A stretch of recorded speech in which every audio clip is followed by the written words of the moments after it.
श्री स्वामी समर्थ. नमस्कार मंडळी. तर आज आपण या व्हिडिओमध्ये लग्नासंदर्भात काही उपाय आहे तर तो आपण पाहणार आहोत. कारण 2 मार्चला होळी आलेली आहे. तर या होळीच्या दिवशी आपल्याला हा उपाय करायचा आहे. म्हणजे मुलांच्या लग्नामध्ये जे काही प्रॉब्लेम निर्माण झालेले आहेत, मुलांच्या लग्नात जे काही अडथळे येत आहेत तर ते दूर होण्यासाठी आपण हा छोटासा उपाय आपण करायचा आहे. उपाय एकदम साधा आणि सोपा आहे. या उपायाला आपल्याला जास्त काही साहित्य लागणार नाही. तर थोडक्यातच आपण हा उपाय करणार आहे. परंतु हा उपाय इतका प्रभावी आहे की या उपायामुळे मुलांचं लग्न हे लवकरात लवकर जमून जाईल. 1 दिवसात लग्नाचे योग त्यांच्या कुंडलीमध्ये निर्माण होतील. खूप असा प्रभावी हा उपाय आहे. तर हा उपाय आपल्याला होळीच्या दिवशी संध्याकाळीच करायचा आहे. तर यासाठी आपल्याला 1 नारळ लागणार आहे. तर नारळ आपल्याला सुक्का लागणार आहे. कोणत्याही किराणा शॉपमध्ये जायचं आहे आणि तिथे त्यांना सांगायचं आहे की आम्हाला सुक्का नारळ पाहिजे. तर असा एक सुक्का नारळ आपल्याला आणायचा आहे. त्याचप्रमाणे थोडेसे काळे उडीद आणायचे आहेत. काळे तीळ हे देखील तुम्हाला किराणा शॉपमध्येच मिळतील. तर एवढंच साहित्य आपल्याला लागणार आहे. आणि थोडेसे जव लागणार आहेत आणि 2 सुपाऱ्या लागणार आहेत.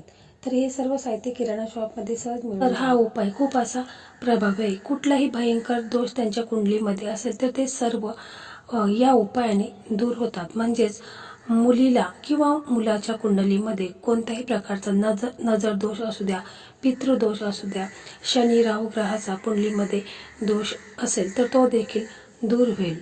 तर आपण पाहत असतो की मुलगा दिसायला सुंदर आहे, मुलगी दिसायला सुंदर आहे, चांगले जॉब करत आहे, परंतु त्यांचे लग्न हे जमत नाही. कोणता ना कोणता काही ना काही दोष निर्माण होतो आणि लग्न हे ठरलेलं लग्न मोडून जात असतं. खूप असे प्रयत्न करून देखील लग्न त्यांचं जमत नाही. म्हणजे असे काही ना काही प्रॉब्लेम त्यांच्या आयुष्यामध्ये येत असतात. तर हा उपाय एकदम साधा आणि सरळ आहे. हा उपाय तुम्हाला घरातच करायचा आहे. कुठेही तुम्हाला जायचं नाही. फक्त तुम्हाला हे जे मी साहित्य सांगितलं आहे तेवढंच लागणार आहे. या उपायाने तुमच्या मुलांचं किंवा मुलीचं लग्न लवकरात लवकर जमेल. म्हणजेच थोड्या दिवसात तुम्हाला याचा अनुभव येईल. तर हा उपाय आहे. तर हा उपाय मुलाचे आई वडील, भाऊ बहीण, आत्या मावशी कोणीही करू शकतात. किंवा स्वतः जर मुलं असेल तर ते देखील हा उपाय आवर्जून करू शकतात. तर आपले लग्नासंदर्भात भरपूर व्हिडिओ आपल्या चॅनलवरती आहेत. प्लेलिस्टमध्ये जायचं आहे आणि लग्नासंदर्भात जे तुम्हाला व्हिडिओ पाहायचे आहेत ते तुम्ही पाहू शकता. कारण बऱ्याच जणांचे लग्न हे जमलेले आहेत. त्यांनी मला कमेंट देखील केलेली आहे. कारण हे जे उपाय मी तुम्हाला सांगत आहे तर ते ज्योतिषाने सांगितलेले महा उपाय आहे. फक्त कोणताही उपाय करत असताना मनामध्ये किंतु परंतु आणायचं नाही. कोणताही उपाय तुम्ही श्रद्धेने पूर्ण विश्वासाने केला तर त्याचा तुम्हाला 100% लाभ होणार आहे. तर 2 तारखेला सोमवारी आलेली आहे होळी. तर होळीच्या दिवशी संध्याकाळी आपण हा उपाय करायचा आहे. तर होळी जेव्हा आपण दहन करत असतो त्याच्या अर्धा तास ही तयारी करून तुम्हाला ठेवायची आहे. म्हणजे घाई गडबड व्हायला नको. कारण होळी दहन केल्यानंतर लगेचच आपल्याला हे साहित्य होळीमध्ये टाकायचं आहे. तर बघा, हे साहित्य आपण सगळं जमा करून ठेवायचं आहे. तर पहा, तुम्हाला जो मी नारळ सांगितलेला आहे तर तो नारळ तुम्हाला फोडायचा आहे. म्हणजे सुक्का नारळ तुम्हाला आणायला सांगितला होता. तो नारळ तुम्हाला फोडायचा आहे. आणि फोडल्यानंतर जो आतमध्ये नारळ निघतो तर तो नारळ आपल्याला थोडासा कापायचा आहे. आणि त्याच्यामध्ये आपल्याला हे सर्व साहित्य आहे तर ते ठेवायचं आहे. म्हणजे काळे उडीद आहेत तर ते थोडेसे टाकायचे आहेत. काळे तीळ त्याच्यामध्ये टाकायचे आहेत. जव थोडेसे टाकायचे आहेत. 2 सुपाऱ्या टाकायच्या आहेत. तर हे सर्व साहित्य त्या नारळामध्ये आपल्याला टाकायचं आहे. आणि नारळ आहे तर तो पॅक करून घ्यायचा आहे. आणि त्याच्यानंतर एक धागा घ्यायचा आहे. कोणताही धागा तुम्ही घेऊ शकता.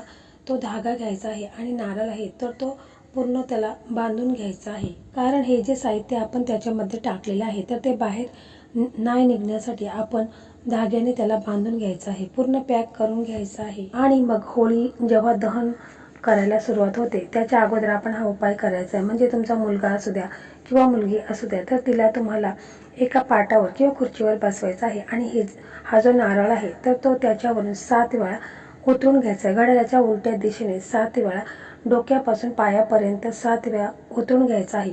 जेव्हा आपण नारळ उतरून घेत असतो तेव्हा आपण मनामध्ये आपल्या मुलांबद्दल बोलायचं आहे. किंवा ज्या मुलांच्या लग्नामध्ये जे काही विघ्न, अडथळे, जे काही समस्या, जे काही दोष कोणाची वाईट नजर असेल तर ती पूर्णपणे दूर होऊन जाऊ दे आणि माझ्या मुलांचं लग्न हे लवकरात लवकर ठरवून जाऊ दे. अशा प्रकारे तुम्हाला असं बोलायचं आहे. आणि त्याच्यानंतर हा जो नारळ आहे तर तो नारळ तुम्हाला जिथे कुठे होळी दहन केलेली असेल त्या ठिकाणी तुम्हाला हा नारळ नेऊन त्याच्यामध्ये टाकायचा आहे. परंतु जर काही कारणास्तव तुमची मुलगा किंवा मुलगी घरी नसेल, काही कारणास्तव ते बाहेर असतील, तर अशा वेळी काय करायचं आहे की जर त्यांचा फोटो असेल तर तो फोटो समोर घ्यायचा आहे आणि आपण मनामध्ये मुलांच्या लग्नासंदर्भात जे काही प्रॉब्लेम आहे तर ते मनात बोलायचं आहे. आणि जो नारळ आहे तर तो मुलांच्या फोटोवरून 7 वेळा घड्याळाच्या उलट्या दिशेने उतरून घ्यायचा आहे. आणि मग हा नारळ जिथे होळी दहन केलेली असेल त्या ठिकाणी नेऊन टाकायचा आहे.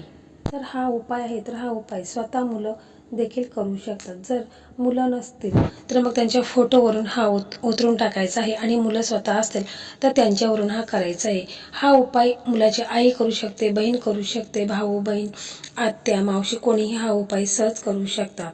तर खूप असा प्रभावी आणि चमत्कारी उपाय आहे. त्याच्यानंतर होळीची जी राख आहे तर ती राख आणायची आहे आणि मुलांच्या कपाळाला लावायची आहे. तर खूप प्रभावी असा हा उपाय आहे. तर हा उपाय केल्याने मुलांच्या कुंडलीमध्ये जे काही नजर दोष असू द्या, पितृदोष असू द्या किंवा लोकांची वाईट नजर असू द्या, तर यामुळे लग्नामध्ये जे काही अडथळे निर्माण झालेले आहेत तर ते दूर होतील आणि मुलांचे लग्न हे लवकरात लवकर जमून जाईल.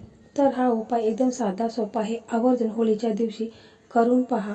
त्याचप्रमाणे मुलांच्या लग्नात उशीर झालेला आहे तर अशा मुलांनी काय करायचं आहे की गुरुवारच्या दिवशी आंघोळीच्या पाण्यामध्ये चिमूटभर हळद टाकायची आहे आणि आंघोळ करायची आहे. त्याचप्रमाणे गुरुवारी शक्य असेल तर पिवळे कपडे हे परिधान करायचे आहेत आणि हळदीचा टिळक आपल्या कपाळी लावायचा आहे. यामुळे आपल्या कुंडलीमध्ये जो काही बृहस्पती आहे तर त्याचं बळ आपल्या कुंडलीमध्ये वाढेल आणि लग्न हे लवकरात लवकर ठरेल. तर असे छोटे छोटे उपाय देखील मुलांनी अवश्य करायचे आहेत. आणि मुलांचे तुमचे जर लग्न ठरले तर मला कमेंट करून नक्की सांगा. श्री स्वामी समर्थ.